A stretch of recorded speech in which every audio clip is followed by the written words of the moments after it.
तो पिछली कक्षा में हम लोगों ने उपमा अलंकार के बारे में पढ़ा था कि जब किसी एक व्यक्ति या वस्तु की तुलना किसी दूसरे व्यक्ति या वस्तु से की जाती है तो वहां पर क्या होता है, उपमा अलंकार होता है।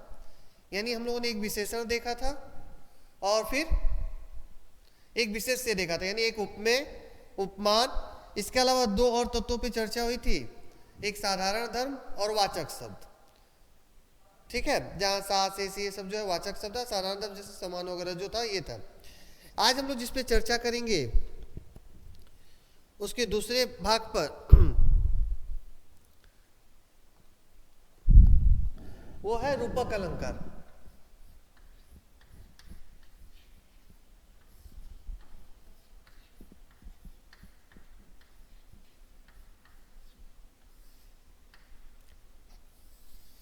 ये तीन अलंकार ऐसे हैं जिसमें एक सामान्य अंतर देखने को मिलता है, इसलिए आप लोगों को अच्छी तरह से ध्यान देने की आवश्यकता है कि उपमा अलंकार को कैसे पहचानेंगे, दूसरा क्या है रूपक अलंकार को कैसे पहचानेंगे, और तीसरा जो है उत्प्रेक्षा अलंकार। तीनों में थोड़ा थोड़ा अंतर आपको देखने को मिलेगा। जहां उपमा अलंकार में किसी एक व्यक्ति वस्तु स्थान की तुलना किसी दूसरे प्रसिद्ध व्यक्ति वस्तु स्थान से की जा रही थी, वहीं रूपक अलंकार में क्या होता है, अभेद आरोप कर दिया जाता है। यहां पर कहीं कोई तुलना नहीं की जाती है, कोई समानता नहीं दिखाई जाती है। यहां पर यह कहा जाता है कि ठीक वैसा ही है। इसी को कहते हैं अभेद आरोप कर देना, जहां कोई विभाजक रेखा नहीं खींची जा सके, जहां कोई अंतर स्पष्ट नहीं किया जा सके, इसी को कहते हैं हम रूपक अलंकार।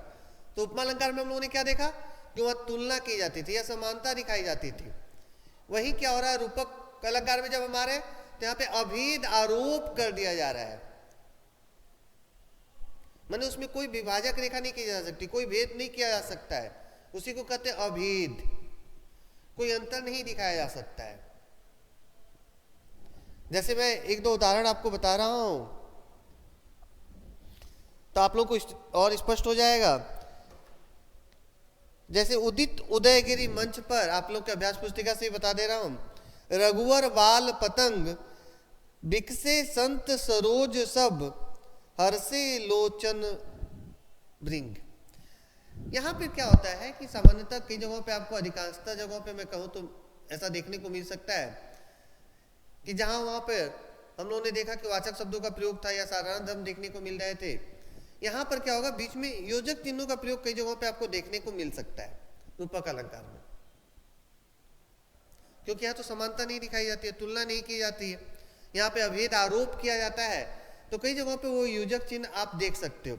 जैसे यहाँ पे देखो उदित उदयगिरी मंच पर, उदयगिरी और मंच के बीच में देखो एक चिन्ह है, उसके बाद क्या है, रघुवर बाल पतंग, देखो बाल पतंग, इससे यहाँ पे दिखाया जा सकता है अभेद आरोप।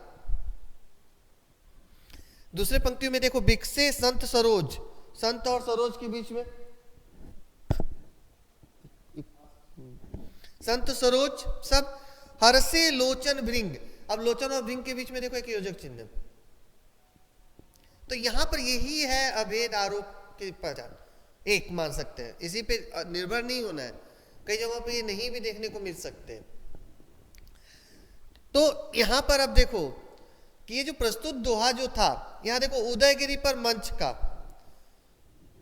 अभेद आरोप है, रघुवर पर देखो बाल पतंग का अभेद आरोप है, संतों पर सरोज का एवं लोचनों पर भृंगों का अभेद आरोप होने से यहाँ पे रूपक अलंकार की योजना हुई है, यानी यहाँ पर रूपक अलंकार है। यानी यहाँ पर देखो उदित उदयगिरी मंच पर रघुवर बाल पतंग निकसे संत सरोज सब हर्षे लोचन भृंग। लोचन माने आंखें होती है, भृंग माने भौरा होता है, उदित माने क्या होता है, उदय होना, गिरी का अर्थ क्या होता है, पर्वत, माने जब सूर्य उदय होता है तो उसकी रोशनी जो पर्वतों पर पड़ती है, रघुवर माने यहां पर देखो है, दूसरा है रघुवर पर बाल पतंग, यानी यहाँ किसके साथ बताया गया, बाल पतंग या सूर्य। जैसे रघुवर माने कौन, श्री राम, उनकी आभा, उनकी चमक, उनकी कीर्ति चारों तरफ, उसी तरह यहाँ पे क्या है, सूर्य की रोशनी पूरे पर्वत पर चारों तरफ बिखेर रही है। यानी यहाँ पर सब्जी जगहों पर क्या देख रहे हैं, अभेद आरोप देखने को मिल रहा है। बिखसे संत सरोज सब, ठीक है, संतों पर सरोज का और लोचन जो है भौरों का। अब इसकी परिभाषा देख लो आप, जहां गुण की अत्यंत समानता के कारण,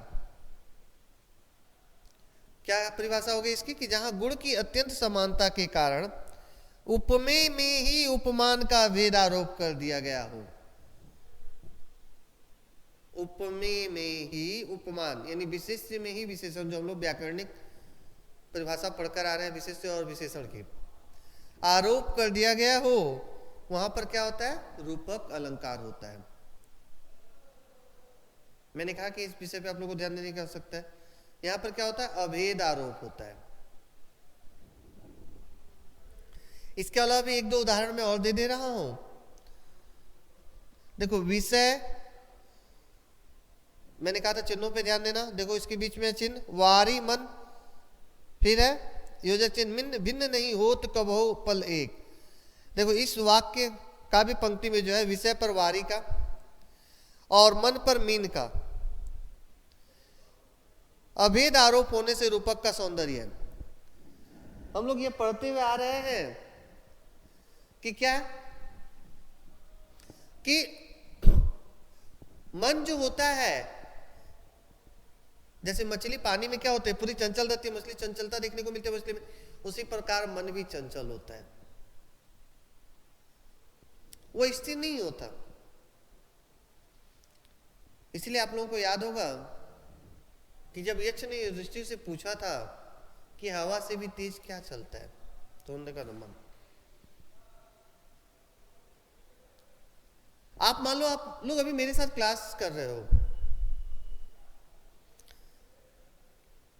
तभी तो मान लो हम लोग ऑनलाइन क्लासेस कर रहे हैं, तो आप लोगों ने ये महसूस किया होगा कि जब हम क्लासेस करते हैं तो क्या पूरा हमारा ध्यान जो है 100% पूरा, क्या ध्यान आपका, जिसको हम लोग कंसंट्रेशन करते हैं, मन को एकाग्रचित करना कहते हैं, पूरी तरह से कक्षा पर है।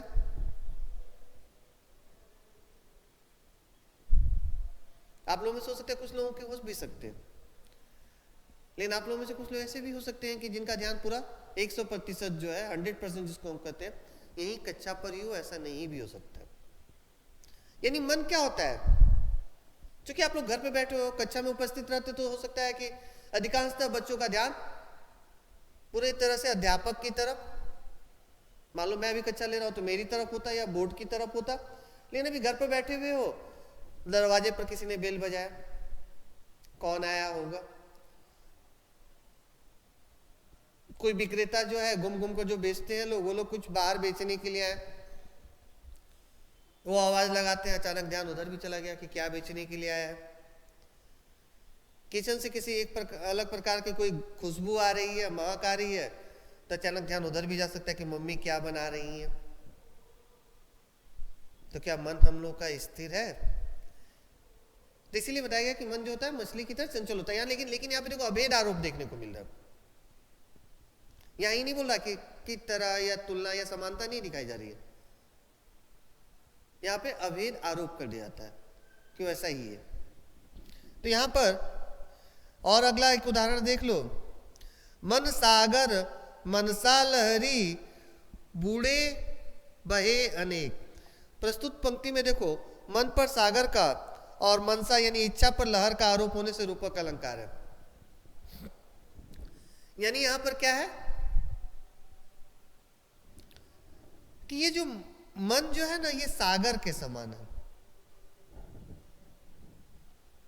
जैसे सागर की लहरों में जो भी आता है उसे बहाकर वो लेकर चली जाती है, उसी प्रकार क्या है मन में क्या होते हैं, विभिन्न प्रकार की भावनाएं जो है उत्पन्न होती हैं और मनुष्य को अपने उसी भावनाओं में बसीभूत कर कर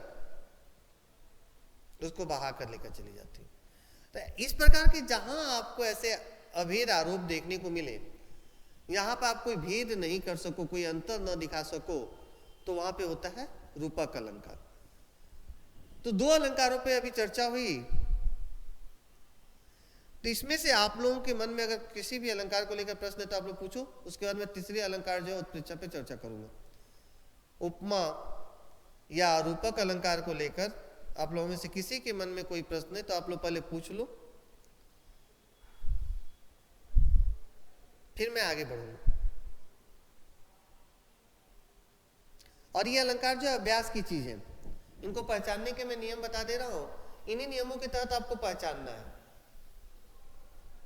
लेकिन कई जगहों पे अपवाद स्वरूप कुछ दूसरी चीजें भी आ जाती है, तो सभी जगहों पे आप अगर योजक चिन्ह खोजो तो नहीं भी संभव मिले। लेकिन ये याद रखना कि वहां पे अभेद आरोप जहां पर भी होगा वहां पे रूपक अलंकार होगा, और जहां पे तुलना या समानता की जाएगी वहां पर होगा उपमा अलंकार। अब तीसरा जो है वो है उत्प्रेक्षा अलंकार। तो एक जगह पे हम लोगों ने देखा समानता दिखाई जा रही थी या तुलना की जा रही थी, दूसरे में हम लोगों ने देखा कि अभेद आरोप किया जा रहा था। और यहाँ तीसरा जो उत्प्रेक्षा है ना, यहाँ पे तुलना या समानता होगी। अभेद आरोप तो किसी भी हाल में नहीं होगा, तुलना और समानता भी होगी तो किस संदर्भ में होगी, यह स्पष्ट नहीं होगा। किसी व्यक्ति या वस्तु की तुलना किसी दूसरे व्यक्ति या वस्तु से नहीं की जाएगी। उत्प्रेक्षा का मुख्य जो बिंदु है इसको पहचानने का, मैं कुछ बिंदुओं पे अभी लिखा दूंगा, आप लोग लिख लेना। तो इसको पहचानने में सबसे आसान वाले जो शब्द है वो मैं सभी लिखा दूंगा। आपको जहां पे ये शब्द मिलेंगे आप लोग समझ लेना कि वहां पर उत्प्रेक्षा अलंकार होगा। उत्प्रेक्षा में क्या होता है ना, संभावना होती है, यानी हो भी सकता है नहीं भी हो सकता है। कई बार हम लोग कहते हैं ना कि उसके अंदर ये गुण हो भी सकते हैं और ये गुण नहीं भी हो सकते हैं, उसके अंदर ये विशेषता हो भी सकती है नहीं भी हो सकती, ये हो भी सकता है नहीं भी हो सकता है। यानी जहां पे संभावनाएं हो वहां पे होता है उत्प्रेक्षा अलंकार। यानी एक में हम लोगों ने क्या देखा, तुलना या समानता, दूसरे में अभेद आरोप देखा, तीसरे में क्या देख रहे हैं, जहां पे संभावना व्यक्त की जाती है वहां पर होता है उत्प्रेक्षा अलंकार। उत्प्रेक्षा अलंकार को पहचानने का मैं नियम बता दे रहा हूं, देखना आप लोग की किताब में भी लिखा हुआ है। मानो, मनु,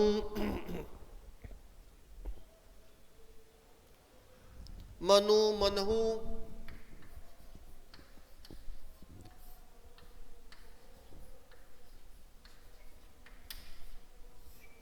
ठीक है, मानो, मनु, मनहु, मनो,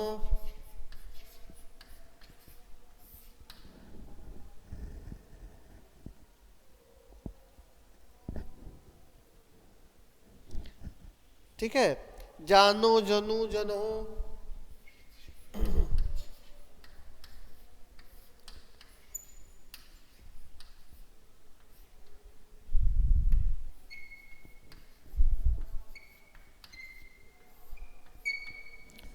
जनो, जनो,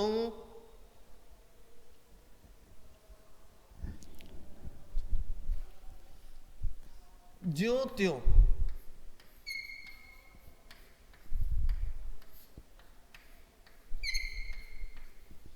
माने जहां पर ऐसे शब्दों का प्रयोग होगा वहां पे एकदम स्पष्ट है कि उत्प्रेक्षा अलंकार हो।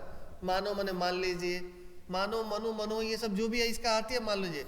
जनो मने जान लीजिए, जानकारी उपलब्ध करा रहा है, ज्यों त्यों। माने यहाँ पे न तो तुलना या समानता दिखाई जा रही है, ना अभेद आरोप किया जा रहा है, यहाँ पे कहना चाहे कि संभावना व्यक्त की जा रही है।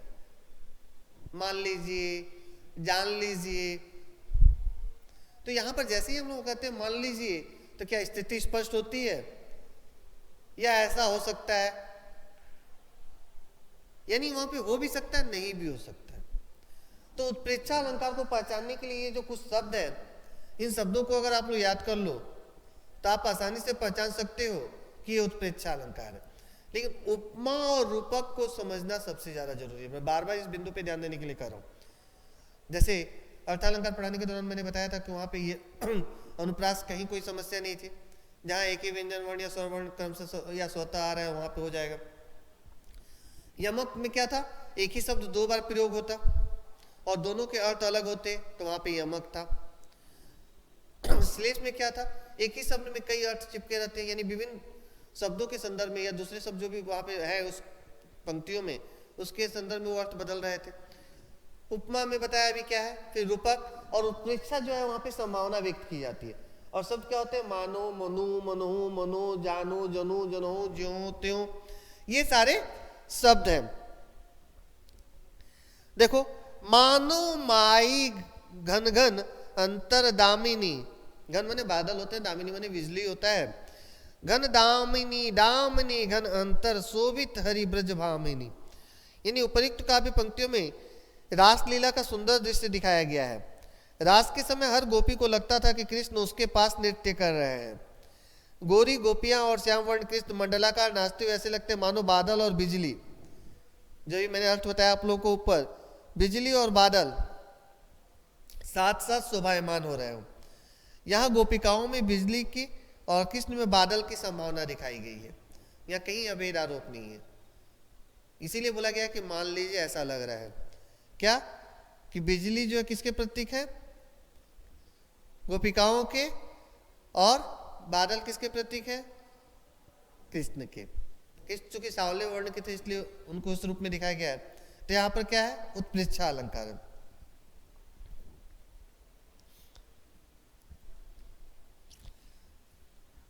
देखो यहां पर दूसरा है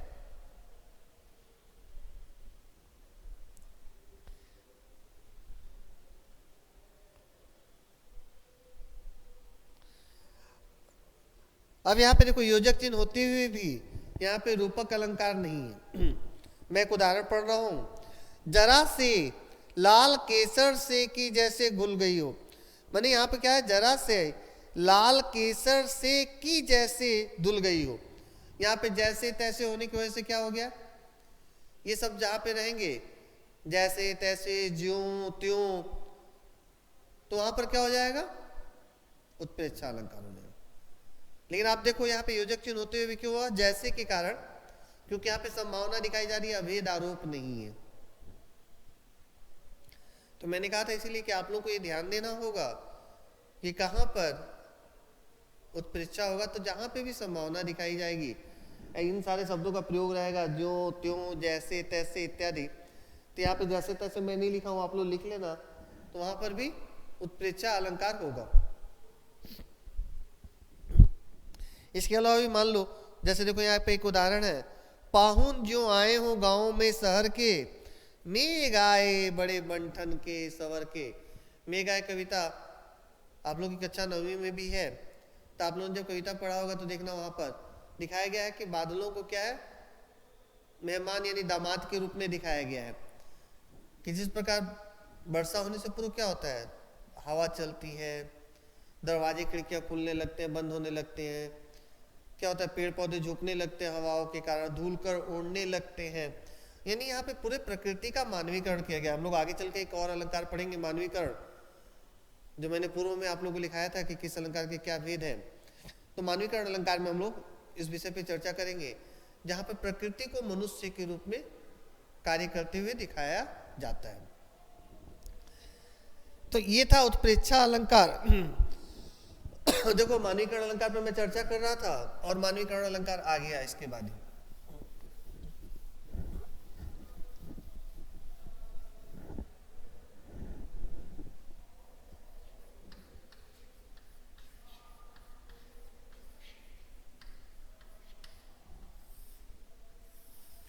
इस शब्द पे ध्यान देना आप लोग, मानवीकरण, यानी यहां पे शब्द में ही इसका अर्थ छिपा हुआ है।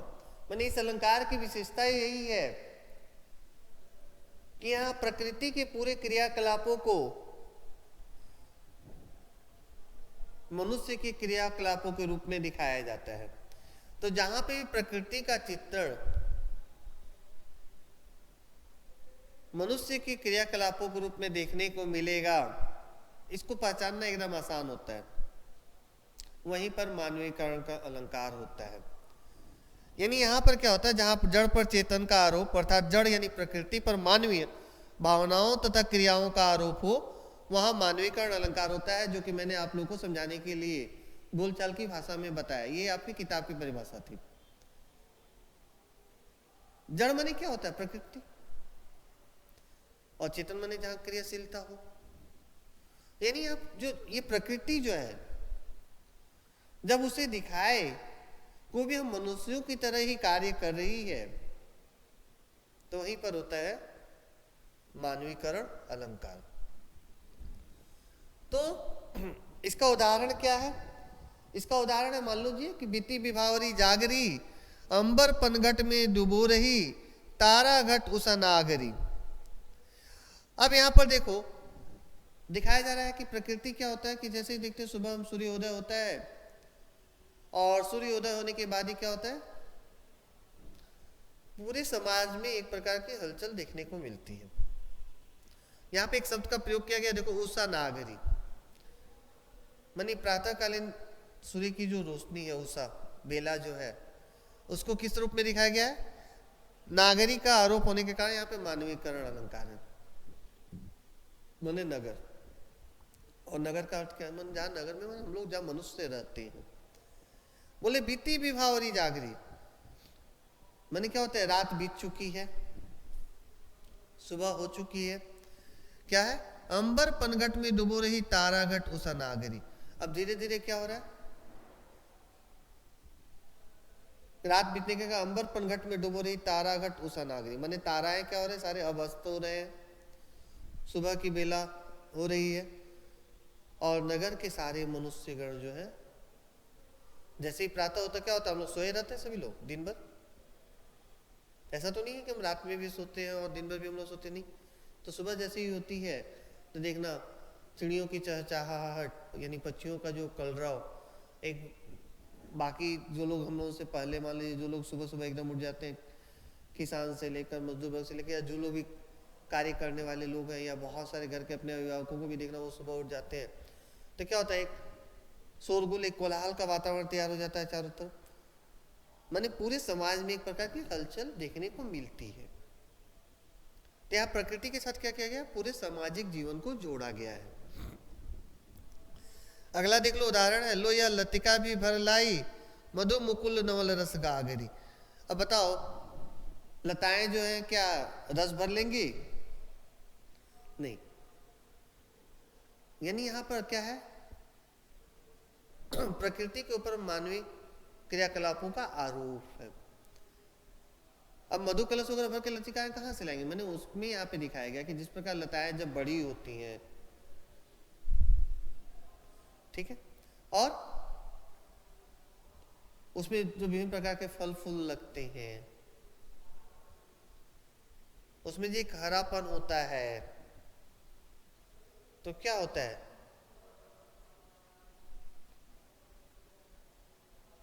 मनुष्य की तरह मान लीजिए उसका उपयोग किया जाता है। उसी प्रकार मनुष्य के जो क्रियाकलाप है, यहां पे दूसरी पंक्ति पे आप लोग देखिए कि मधु मुकुल नवल रस गागरी, मैंने उसमें नए नए जो पत्ते वगैरह जो आ रहे हैं।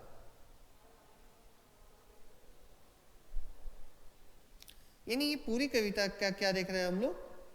कि प्रकृति के साथ संबंध देख रहे हैं। मेघ आए बड़े बन ठन के सवर के, उसी कविता से है आप लोग का, जो मैंने बताया आप लोग को। वहां पे क्या था? पाहुन जो है, अब वहां पे जो के कारण हो गया तो उत्प्रेक्षा अलंकार। लेकिन अगर बादलों को दामाद के रूप में चित्रित किया जा रहा है, तो इसका अर्थ क्या है? दामाद जो दुल्हा जिसको हम लोग कहते हैं, वो किसका प्रतीक है? मनुष्य का प्रतीक है, यानी चेतन का प्रतीक है। और बादल किसके प्रतीक है? प्रकृति से उसका संबंध है। तो जब उसके साथ दिखाया जा रहा है एक संबंध, तो यही पे हो रहा प्रकृति का मानवीकरण, तो इसीलिए इसका नाम पड़ा मानवीकरण अलंकार। इसके अलावा भी बहुत सारे उदाहरण है यहाँ पे। दिवसावसान का समय, मेघमय आसमान से उतर रही, संध्या सुंदरी परी सी धीरे धीरे। माने क्या है कि दिन बीत रहा है, उस तरह के यहाँ पे प्रकृति का सुंदर चित्रण देखने को मिलता है। और अंतिम जो अलंकार है आपका वो है अतिशयोक्ति अलंकार। अंतिम क्या है?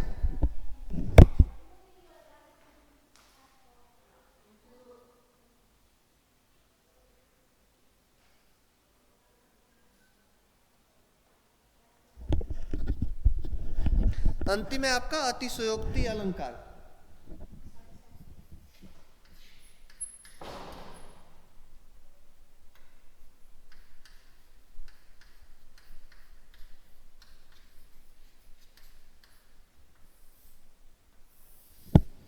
अतिशयोक्ति अलंकार। अब देखो इसको मैं था खंडित कर दे रहा हूं।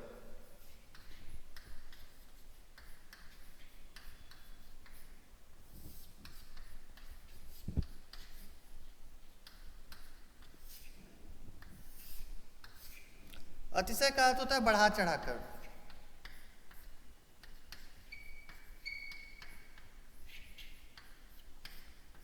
अउक्ति का अर्थ होता है कथन।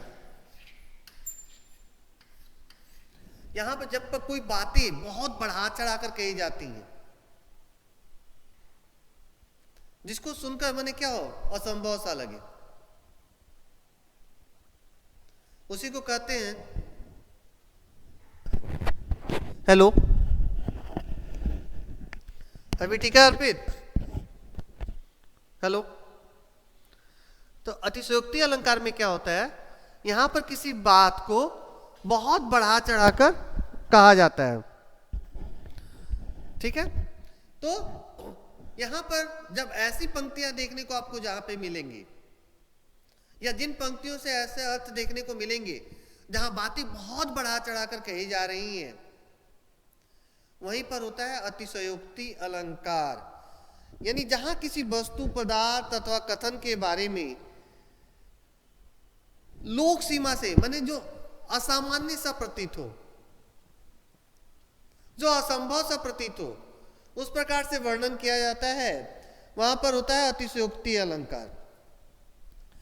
अब मान लो कि जैसे मैं ऐसे ही आपको अर्थ बता रहा हूं कि हम लोगों ने पढ़ा था ना, राणा प्रताप कभी सोचते ही है कि उनको उस पार जाना है, तब तक क्या देखता है चेतक उनको उस पार लेकर चला गया।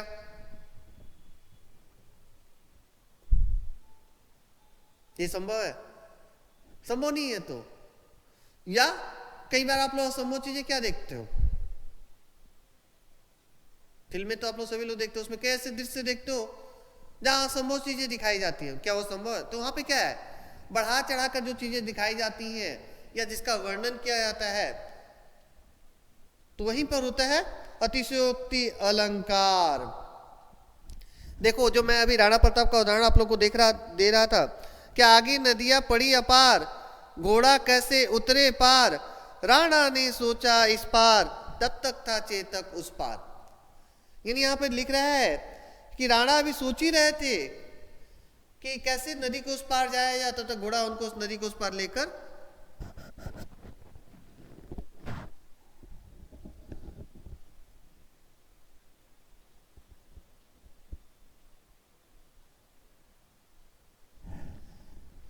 जब तक राणा सोचते हैं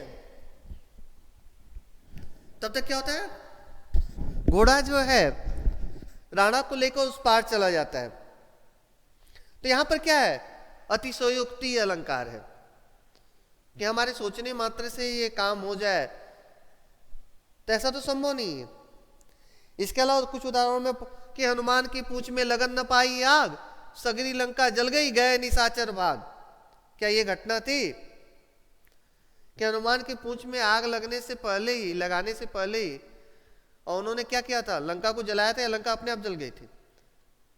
तो यही आप पे देखो कि यहाँ पे क्या है, ये सारी जो पंक्तियां हैं इनका संबंध है अतिशयोक्ति अलंकार से। अतिशय धन उक्ति, यानी जहां जब किसी कथन को बहुत बढ़ा चढ़ा कर दिखाया जाता है, वहां पर होता है अतिशयोक्ति अलंकार। तो क्या है कि हनुमान की पूंछ में लगन न पाई आग, लंका सगरी जल गए निशाचर भाग। कि आग लगने से पहले तो लंका नहीं जली थी, क्या किया गया था, हनुमान की पूंछ में आग लगाई गई थी।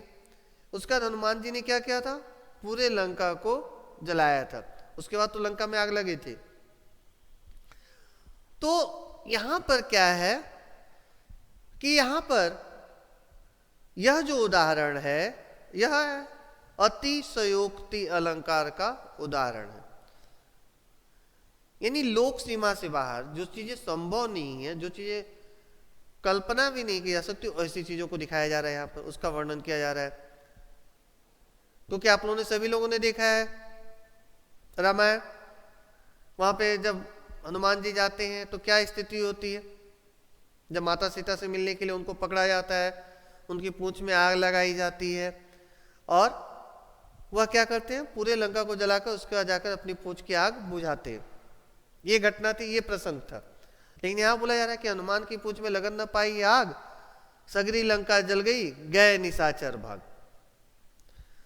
तो ऐसे बहुत सारे उदाहरण हैं आपकी किताब में भी। देखो ये क्या है, भूप सहस 10 एक ही 12, लगे उठावन टरत न तारा। कि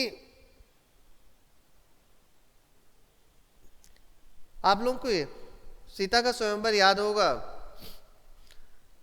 कि जब शिव धनुष को उठाने की बारी आती है तो एक एक करके कई राजा राजकुमार आते हैं उस शिव धनुष को उठाने के लिए, लेकिन वो उठा नहीं पाते हैं। उसके बाद कई राजा एक साथ मिलकर भी उस धनुष को उठाना चाहते हैं लेकिन उठा नहीं पाते हैं। तो क्या ये नहीं लग रहा है कि यहां पर भी अतिशयोक्ति अलंकार है? जबकि वही राम आते हैं, आसानी से उठा भी लेते हैं, उसमें प्रत्यंचा रहने के क्रम में धनुष टूट भी जाता है, जो कि कच्चा 10वीं में जाकर आप लोग पढ़ोगे, राम लक्ष्मण परशुराम संवाद, कि कैसे शिव धनुष के टूटने से फिर परशुराम क्रोधित होकर आ जाते हैं। तो इन सारे प्रसंगों पर चर्चा जो होगी क्लास 10वीं में आप लोगों का इस विषय को लेकर, तो आप लोगों को और स्थिति स्पष्ट हो जाएगी। अभी मैंने संक्षेप में बता दिया कि ऐसा तो है नहीं कि एक साथ कई राजा मिलकर भी उस शिव धनुष को नहीं उठा पा रहे थे। तो यहां सभी संदर्भ जो है ये है अतिशयोक्ति अलंकार के, जहां पे घटनाओं को या किसी विषय को बहुत बढ़ा चढ़ाकर वर्णन किया जाता है। तो ये था आपका अलंकार कि अलंकार किसे कहते हैं।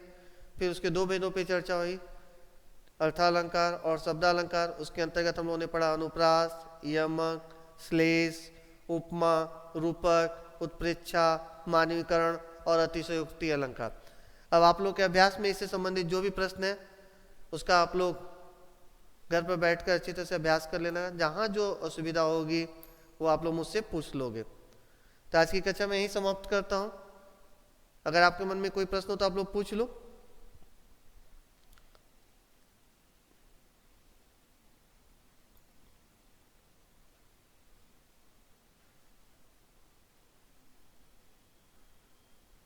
किसी के मन में कोई प्रश्न?